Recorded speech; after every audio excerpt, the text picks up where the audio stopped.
వ్యవసాయం దండగా అనుకునే రోజుల్లో దాన్ని పండుగలా మార్చారు రాజస్థాన్కు చెందిన ఓ సామాన్య గృహిణి. యాపిల్ పండాలంటే హిమాలయ చల్లదనం కావాలి.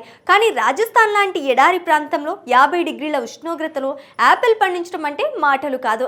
కానీ ఆ అసాధ్యాన్ని సుసాధ్యం చేశారు సికార్ జిల్లాకు చెందిన సంతోష్ దేవి కేదర్. కేవలం 8వ తరగతి వరకే చదువుకున్న ఆమె తన తెలివితేటలతో సేంద్రియ వ్యవసాయంతో అద్భుతాలు సృష్టించారు. ఇప్పుడు ఆమె కీర్తి ఢిల్లీ దాకా పాకింది.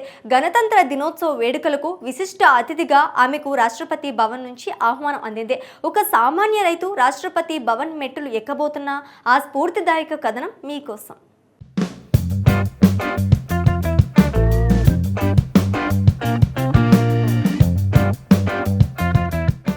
రాజస్థాన్లోని సికార్ జిల్లా. ఇక్కడ నీటి చుక్క దొరకడమే గగనం. ఎండలు మండిపోతుంటాయి. ఇలాంటి చోట సాంప్రదాయ పంటలు వేస్తే నష్టాలు తప్పవని గ్రహించారు మహిళా రైతు సంతోష్ దేవి. ఏదైనా కొత్తగా చేయాలని ఆలోచించారు. అప్పుడే ఆమె దృష్టి యాపిల్ సాగుపై పడింది. ఆమె ఆలోచన పంచుకోగానే ఎడారిలో యాపిల్ ఏంటి అని అందరూ నవ్వారు. కానీ ఆమె వెనకడుగు వేయలేదు.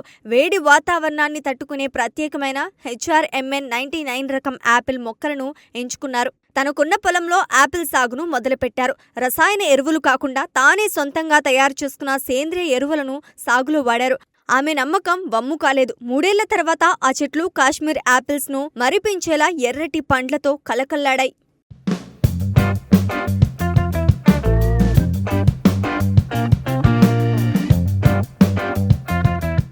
ఒకప్పుడు 500 సంపాదించడానికి కష్టపడిన సంతోష్ దేవి ఇప్పుడు ఏడాదికి అక్షరాల 25 నుంచి 30 లక్షల వరకు సంపాదిస్తున్నారు. కేవలం యాపిల్స్ అమ్మడం ద్వారానే కాకుండా తన నర్సరీలలో పెంచిన యాపిల్ మొక్కలను దేశవ్యాప్తంగా అమ్ముతూ లాభాలు గడిస్తున్నారు. ఆమె విజయం అక్కడితో ఆగిపోలేదు. ఇప్పుడు ఆమె ఒక వ్యవసాయ గురువుగా మారారు. తన గ్రామంలోని ఇతర రైతులకు, ముఖ్యంగా మహిళలకు ఆర్గానిక్ ఫార్మింగ్ లో మెలకువలు నేర్పిస్తున్నారు. ఆమె దగ్గర శిక్షణ తీసుకున్న ఎంతో మంది రైతులు ఇప్పుడు లాభాల బాట పట్టారు. అందుకే ఆమెను అక్కడి ప్రజలు యాపిల్ ఉమెన్ ఆఫ్ రాజస్థాన్ అని పిలుచుకుంటారు.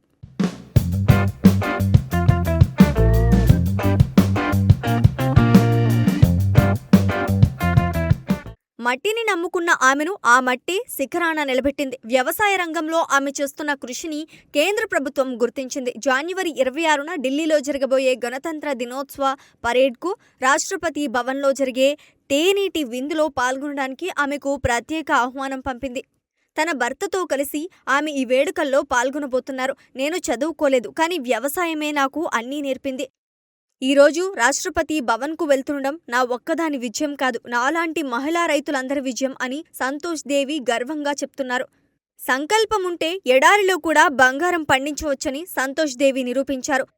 వాతావరణం బాగోలేదు, వర్షాలు లేవు అని నిందించే బదులు ఉన్న వనరులతోనే అద్భుతాలు ఎలా సృష్టించాలో ఆమె నేటి యువతకు, రైతులకు ఒక పాఠం నేర్పారు.